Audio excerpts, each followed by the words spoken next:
And now I'm very pleased to bring up to the podium your VP of Programs for this year, Beth Knox. Beth has been doing a fabulous job of engaging the broader community, not just in the Pacific Northwest, but as you can tell from last week's program, quite a impressive span of outreach to engage top speakers in different subject matter experts, and this week's no exception.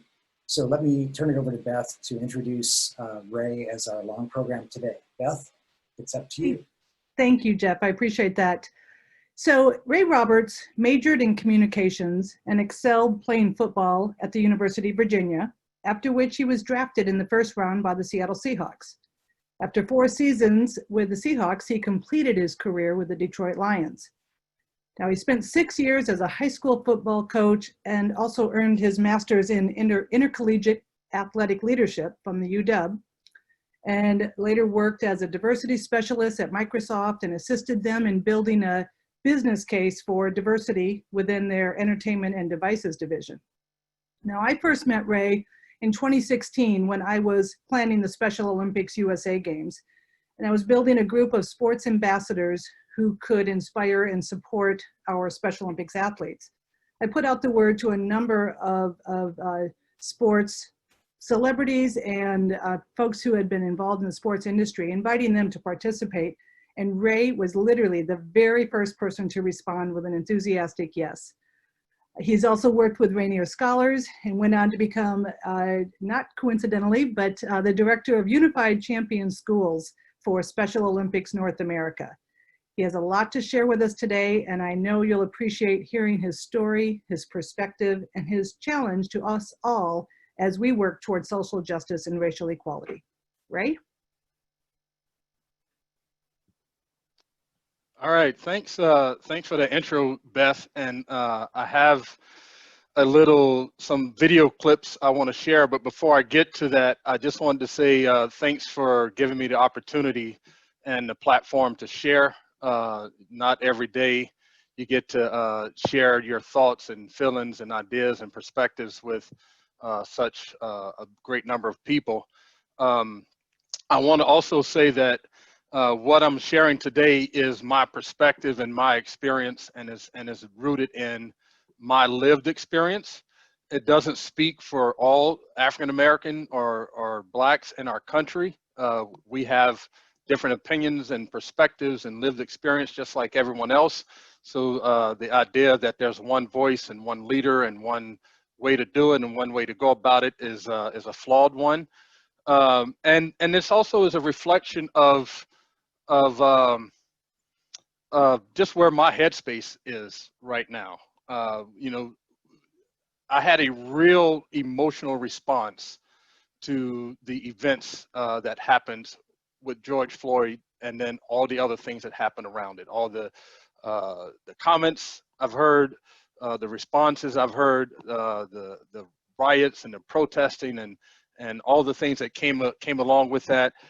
Just had a real hard emotional response to it. And when I think it was June 2nd, 710 ESPN asked me to come on and share some comments. And I can remember the night before, it was a Monday. And so the Sunday night, Danny O'Neill called and of the Danny and Gallant show and asked me to come on. And even in me trying to answer him, whether I could do it or not, I was super emotional. And so I asked him if he would give me till the end of the night to give him a response, because I didn't know that I could come on the radio and share what I wanted to share and not just fall apart. And so it was just a really emotional situation. And so on that statement that next morning, you know, I just shared some of my experience with race and racism. I talked about my grandfather who fought in the Second World War and came home to a country. He didn't come home to a hero's welcome. He didn't have a place to live, didn't have medical care, still couldn't eat in the same restaurants as his white friends and fellow soldiers. Had to go into the back of hospitals, couldn't use the same water fountains, was still called, and excuse me if it makes you uncomfortable, but was still called, nigger, this way and the other way, was still beaten at different times, even though he had fought for the country. And so he had sacrificed and fought for rights that he didn't even get to have when he came home. And so I can remember spending the night with him, and before, it became known as PTSD, we were sitting at the table eating, and he would jump under the table and be like, here they come, and you have to get under the table with him and just ride it out with him. And so there was no assistance for that. There was no help he could get for that. He couldn't live in certain places, so he had to just live where he could find a place to live. And so it just wasn't a hero's welcome that when we say, we always talk about that generation as like what do they call it, the greatest generation or something like that. And but I don't know that when people say that they include the African American soldiers that were part of that, because they sacrificed probably more than anyone else because they were fighting for something they didn't have. Like that's impossible. I mean, I don't know today that you can convince me to go put my life on the line for something that I wasn't going to get to enjoy when I returned. That would be really hard. That would be a really hard ask for me. And then I talked a little bit about my father, and my dad had 13 brothers and sisters, so he had probably 8 or 9 brothers, and just their struggles with race and racism. I didn't share this story on the radio, but my dad was a jack of all trades. So he's a janitor at our middle school, but he did everything.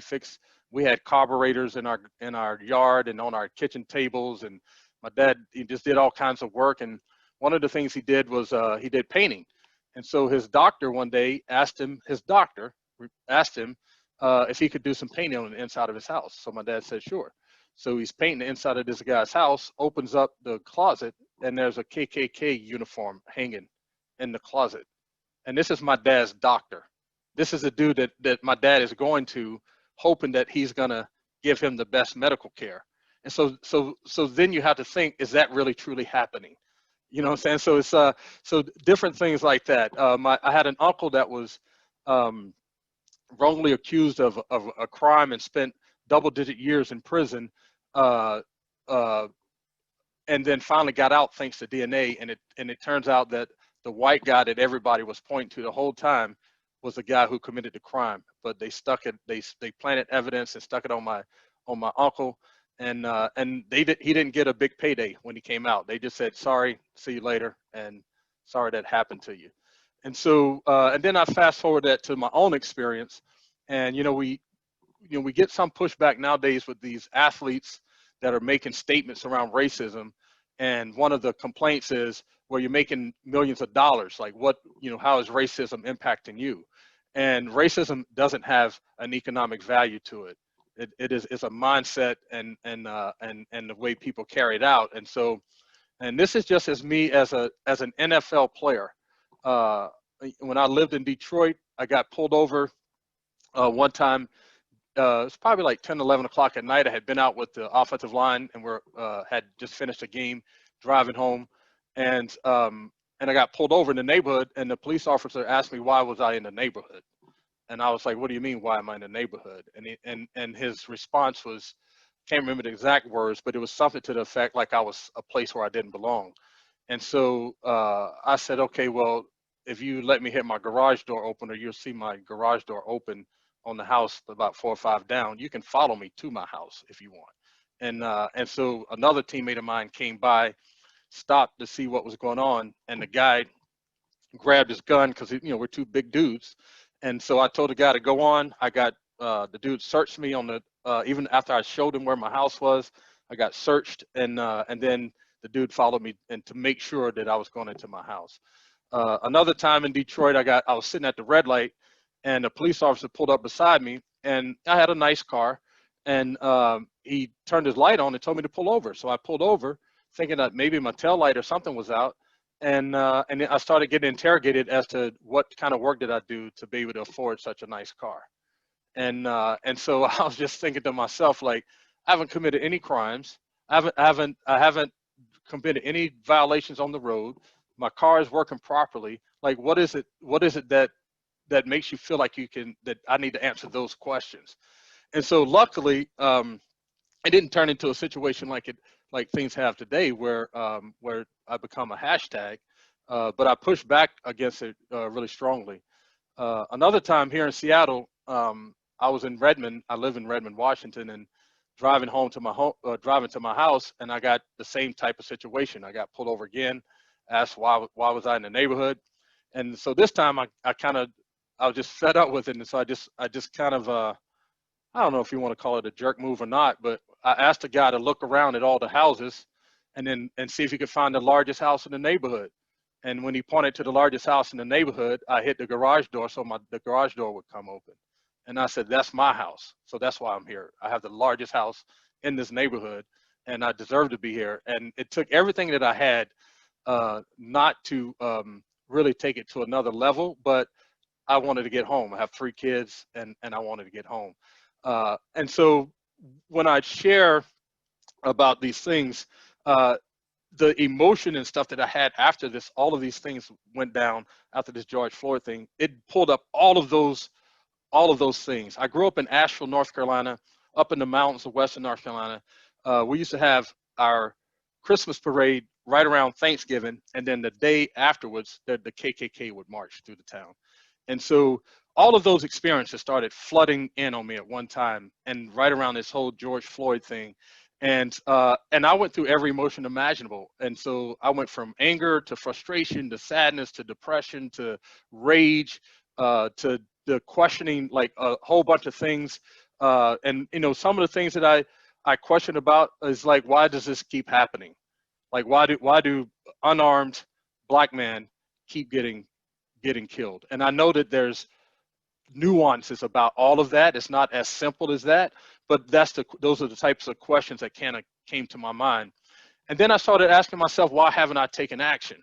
Like, why didn't I take more action in those moments where I was experiencing these things? Like, why didn't I reach out to someone? Why didn't I make a bigger stink about it? But then Beth knows that my personality is, I'm a friend to everybody. I talk to everybody. There's not a conversation I won't have. If you sit beside me on the park bench, you better be ready to talk, because I'm going to have a conversation with you.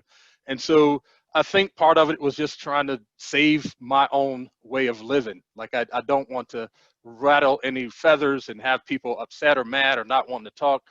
And so that in itself made me frustrated. And then I have 3 biracial sons. And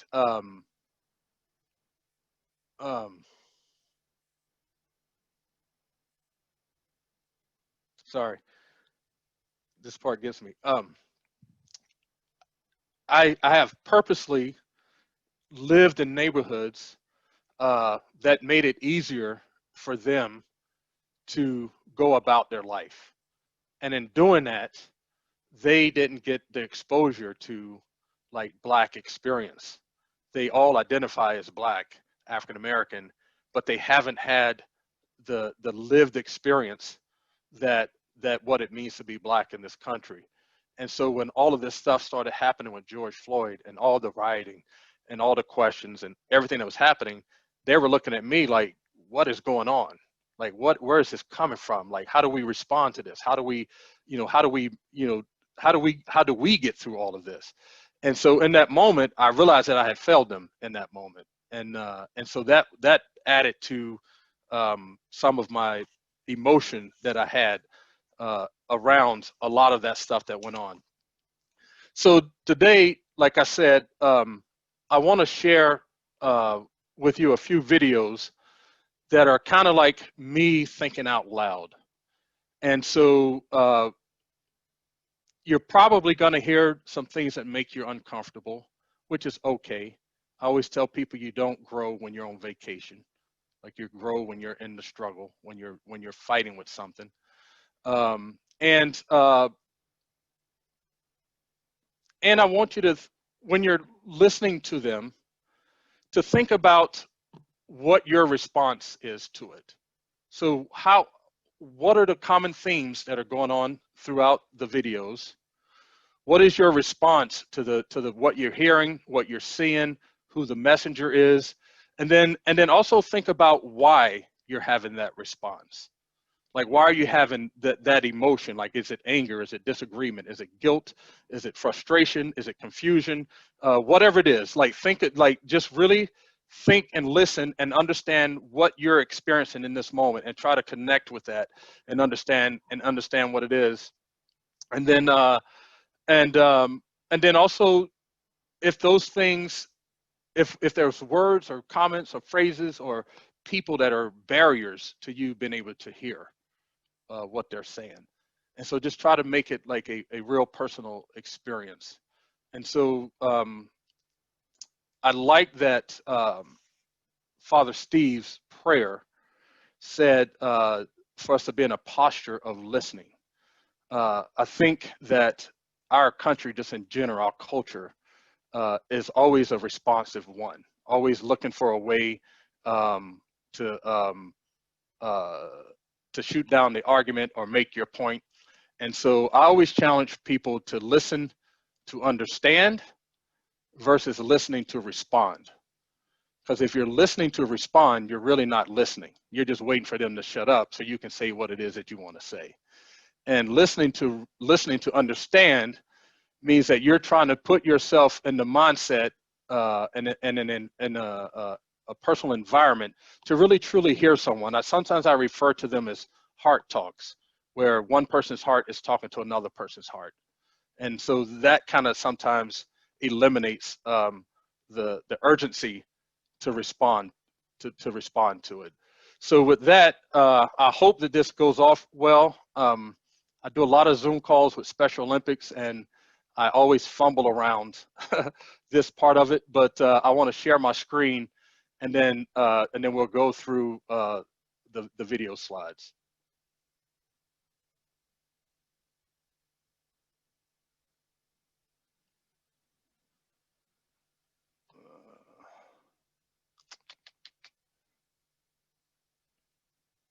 And this little, hold on, the little drop-down screen covered up my commands here.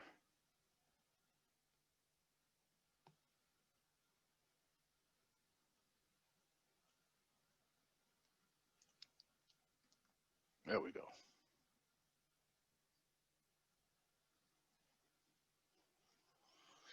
So I titled this, "What's It Gonna Take?" And so I put on here this first slide, just some things that how I identify myself. And so father, son, brother, friend, coach, encourager.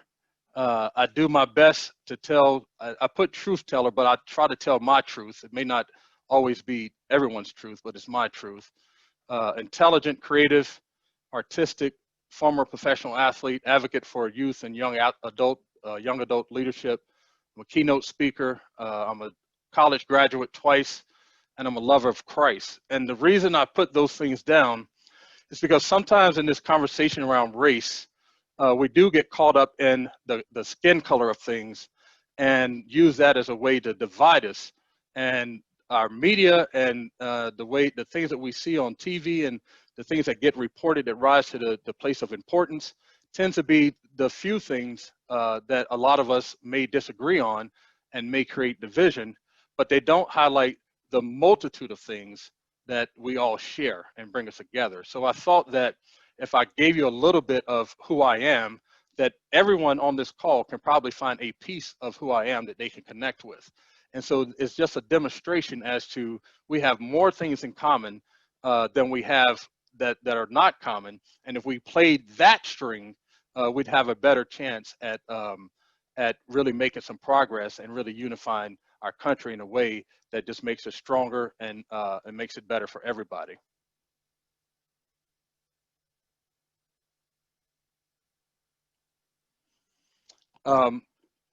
This picture I wanted to show because this was a rally cry even in the 1960s. I think this picture was like 1967, and this idea around police brutality was still was at the forefront of thought even then.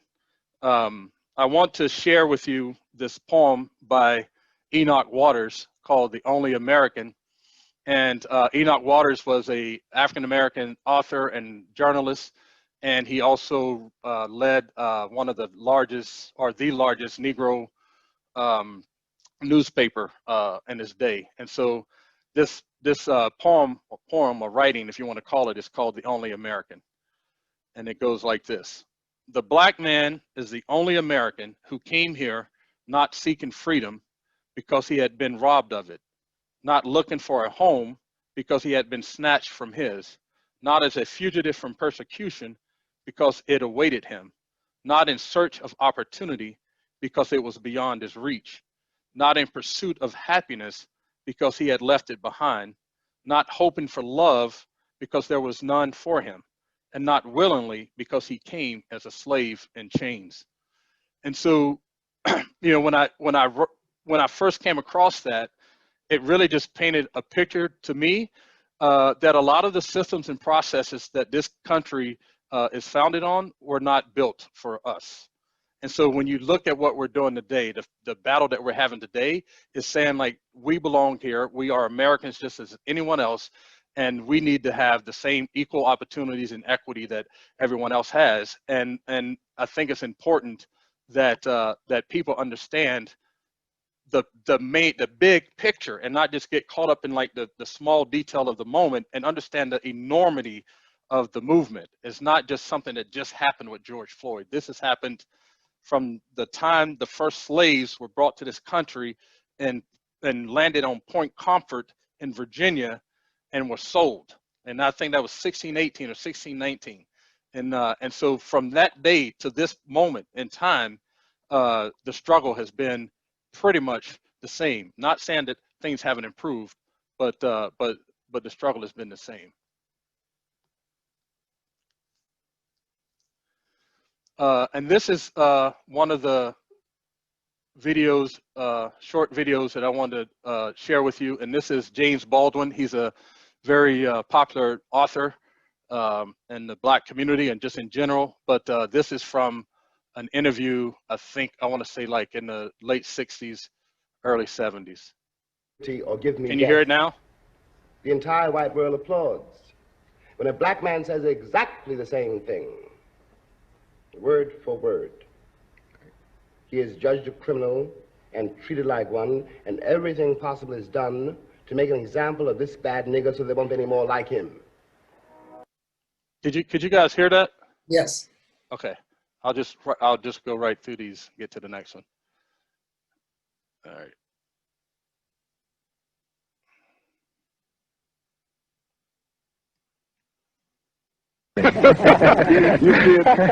You feel, however, that we're making progress in this country and worldwide? No. I will never say that progress is being made. If you stick a knife in my back 9 inches and pull it out 6 inches, there's no progress. You pull it all the way out, that's not progress. The progress is healing the wound that's a blow made. And they haven't even begun to pull the knife out, much less try and heal the wound. They won't even admit the knife is there.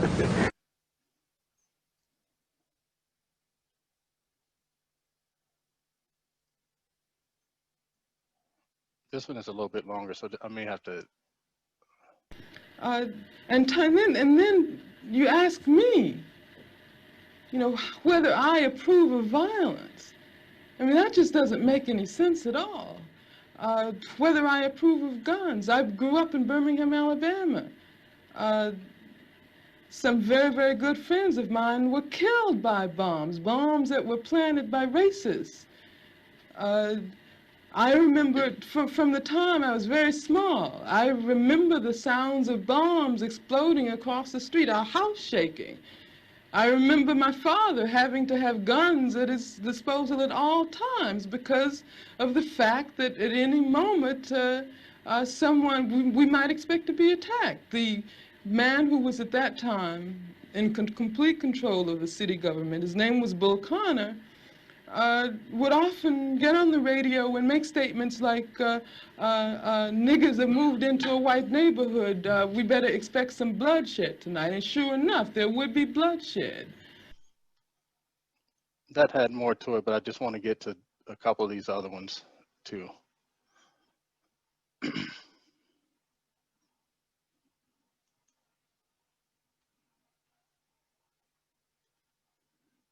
Things are getting much better, but I always wonder why. Sorry about that. My big fingers are hitting the buttons.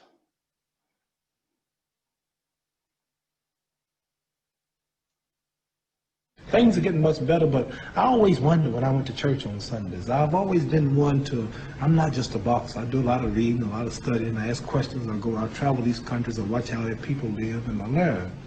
And I always ask my mother, I said, Mother, how come is everything white? I said, why is Jesus white with blonde hair and blue eyes? Why is the Lord's Supper all white men? Angels are white, Pope and Mary and even the angels. I said, Mother, when we die, do we go to heaven? She said, naturally we go to heaven. I said, well, what happened to all the black angels when they took the pictures?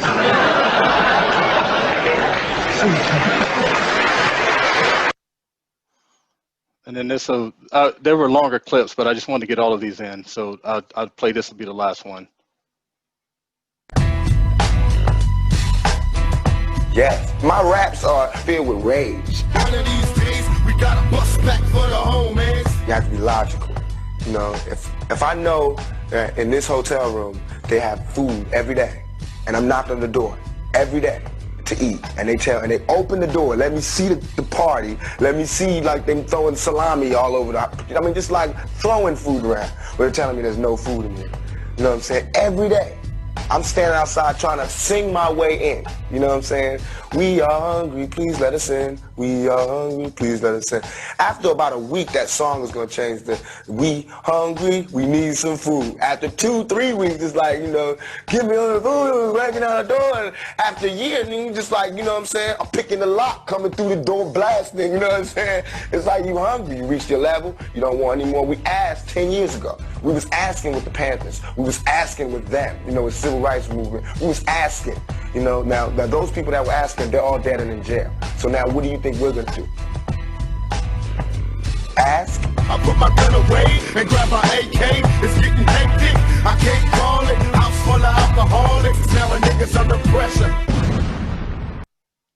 So I didn't get to play all of the audio that was there, but the one that with Angela Davis ended with her saying that if you are questioning the violence or the energy of protests and riots, then you're not speaking from the knowledge of the experience of black people in this country, because they have experienced violence on every single level imaginable. The foundation of this country was built on violence, taking over land that was already owned by Native Americans, enslaving people from Africa. And then the one with Muhammad Ali, even though it was a really funny one, at the end, he told a story of him fighting for the country, boxing, winning the gold medal, coming home, sitting in a diner for food, and they told him he couldn't sit there and eat, even though he had the big gold medal around his neck. And so it just reminded me of the sacrifice that my grandfather made, fighting for the country, literally fighting, putting his life on the line for the country, and having the same experience years earlier. And so you just fast forward to some of those same mindsets and thoughts, and you know, the part about with Tupac around, you know, at some point you get tired of asking, and so then what comes after asking? Then you get a little bit more aggressive with what you're bringing to the table. And so, so the reason I asked for you guys to consider it, listening to it, to really think about it on a personal level, is because it is a personal journey. And if you're not willing to look deep inside yourself and really figure out what it is that you're bringing to the table, what blind spots you're bringing to the table, what biases you're bringing to the table, what flawed mindset that you're bringing to the table, then the change that you want to happen in the world will not happen. There was a quote by this famous poet named Rumi, and it says, "Yesterday I was a slave, so I wanted to change the world. Today I am wise, so I'm changing myself." And so when I say what's it gonna take, it's gonna take each and every one of us on this call taking a personal journey and understanding where our privilege is, where our power is, where our influence is, where our blind spots are, where our biases are, and then get busy doing work on ourselves. Because if you do that, it would manifest it in the way that you live your life, and then that manifestation will change the world. Thank you. How am I meant to go after you, Ray? How am I meant to follow? How do I follow that up? I don't know. You know how to do it, big guy. All right, let me jump into some questions. We've got about 6 minutes worth of questions, so let's do this. You already answered the first question. You literally just answered the first question, which was from Dorothy, which is how can we help? And you just set that up. So the next question is, can you ask Ray about the comments he has about Breonna Taylor's statement yesterday and the changes being made in Louisiana? Well, I didn't see the statement. I just kind of read the headline about the award that her family was given. I do agree that a settlement is not justice, and then I noticed that they were doing some stuff with police reform and all of that, and so I can't say that that I am intimately up to speed with that whole situation. Okay. Jen asked, or there's a statement and a question here. It is so sad that Black parents have to teach their children how to behave when they are stopped by the police, not if. How do we as white people move the needle to change the mindset of those who refuse to believe this continues to happen? Well, I think the thing you can do better than anything is just really educate yourself and make sure that you are aware of the whatever data or stories or what have you. And then the way I look at it is that we're all leaders and followers at the same time, right? So we all have a circle of people that we influence. And then we are also in a circle that has been influenced by someone else. And so the key is when you are in the circle of where you're the point of influence, you have to be uniquely aware and conscious of where you're leading people and what you're influencing them to do. And so if you are in a space where you're trying to just educate other people on different things around race, first you have to have patience and you have to have some forgiveness and some grace because it's not always readily accepted. And then if you're one of those people that are been influenced by someone and you're learning about some things about race, then you have to be aware of where that person is trying to lead you. So that they may have their own ulterior motives. And so you have to be aware and be a very active follower, if you want to call it that way, to make sure that you're getting out of that influence what you want to get out of it. So I think educating people is the key. You can't beat it down someone's throat. You can keep providing information, resources, things to read, that type of thing, videos, what have you. But it takes a lot of patience to change mindsets. I mean, everyone can come back with a counter argument and this, that, and the other thing that kind of, is not an exception to the rule, and they try to make it the rule to beat down your argument. So I think just keep having the conversations, being willing to have the conversations, even if they're tough. Like there's some people that I've learned through all of this that are really great friends of mine that I just couldn't imagine myself being friends with anymore. But that doesn't solve the problem either. And so it's up to me and to keep that conversation going, keep that friendship alive so that we both learn together and grow together. Hey, Ray, if I can, I'm going to flex presidential influence here and just say, Ray, could you comment briefly? Uniquely, you were in Seattle for 5 or 6 years and absorbed our culture the first time. And then you went to Detroit and lived there for a number of years with your successful run with the Lions. What was similar about the environment from a race relations perspective and what was different? I know that's probably a half-hour conversation. Yeah. Any highlights? Well, I will say that Detroit is when I was there, it was very run-down city. So the city wasn't anything to brag about. It wasn't a place that you went to visit a whole lot. It was just kind of hard to be downtown and feel really safe. It seemed more divided. Like there were certainly areas of Detroit that were just all African American, Black, and then there was a really hard line, and then it was the suburbs and mostly white. And so the tension there around race was a lot more palpable. Like you can feel it, you know, and it just felt like something was going to erupt any moment. And so it was kind of in your face, kind of, so to speak. Here in Seattle, it's a little more covert than that. And it can feel like this is a very, people kind of stated themselves here a little bit more, not as outgoing and spoken and all that kind of stuff. So things tend to just kind of float under the surface all the time. And so that's kind of what I feel here. And I don't know if one is better than the other. You know, working with Rainier Scholars, which is an academic and college enrichment program for low-income kids of color, just, you know, listening to some of their stories that they deal with and how the, oh man, hold on, my battery's about to die. Sorry about that. I'm all over the place. All right. Can you guys still hear me? Yeah.